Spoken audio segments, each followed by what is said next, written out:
سلام به دوستان سینما و خوش اومدید به چنل سنا سینما استایل، جایی که هر هفته با آخرین اخبار، نقد و بررسی فیلم‌های پرطرفدار و جذاب همراه شما هستم. به دنیای جذاب هنر سینما خوش اومدید. برندگان گلدن گلوب امسال اعلام شدند و فیلم اوپنهایمر به کارگردانی کریستوفر نولان با پیروزی توی 5 شاخه و سریال وراثت با کسب 4 گوی طلایی توی بخش سینما و تلویزیون خوش درخشیدند. فیلم باربی سومین ساخته گرتا گروگ با 9 نامزدی توی رشته‌های مختلف پیشتاز فهرست نامزدی‌های جوایز گلدن گلوب امسال بود. اما فیلم جدید گروگ جز پیروزی توی 2 شاخه، بهترین دستاورد باکس آفیس و بهترین آهنگ به موفقیت دیگه‌ای دست پیدا نکرد و حتی برخلاف بسیاری از پیش‌بینی‌ها توی کسب جایزه بهترین فیلم کمدی یا موزیکال هم ناکام موند. ولی رقیب اصلی این فیلم بلاکباستری توی گیشه یعنی اوپنهایمر فراتر از انتظارات ظاهر شد و عوامل تولید اون 5 گوی طلایی رو به خونه بردند. برخلاف جوایز اسکار، گلدن گلوب به بهترین فیلم‌ها و سریال‌ها به یه اندازه اهمیت میده. همچنین بین ژانرهای فیلم تمایز قائل میشه. بهترین کمدی‌ها و موزیکال‌ها رو جدا از بهترین درام‌ها در نظر میگیره. بیایید با هم ببینیم چه فیلم‌ها و چه کسایی برنده امسال گلدن گلوب شدن.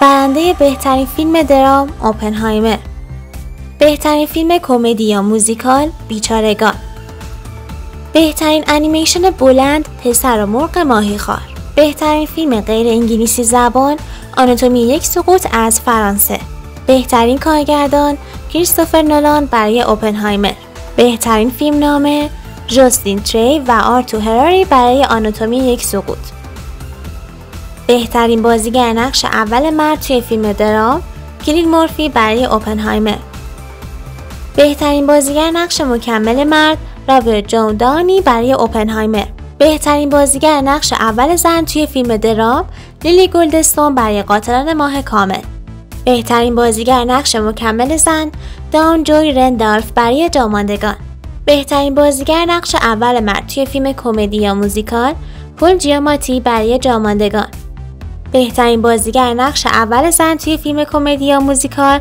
اما استون برای بیچارگان، بهترین سریال تلویزیونی درام وراثت، بهترین سریال تلویزیونی کمدی یا موزیکال خرس و بهترین مینی سریال یا فیلم تلویزیونی گوشت. ممنون از همراهیتون توی این سفر سینمایی. اگه دوست داشتید حتما توی کامنت ها نظرتون رو با من به اشتراک بذارید و چنل رو سابسکرایب کنید. تا ویدیوی بعدی، خدافظ.